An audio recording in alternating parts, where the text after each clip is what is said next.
ब्रह्ममुरारिसुरार्चितलिङ्गं निर्मलभासितशोभितलिङ्गम् जन्मज दुःखविनाशकलिङ्गं तत्प्रणमामि सदा शिवलिङ्गम्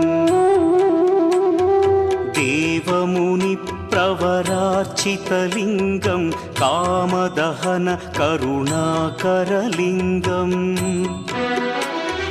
रावणदर्पविनाशकलिङ्गं तत्प्रणमामि सदा शिवलिङ्गम्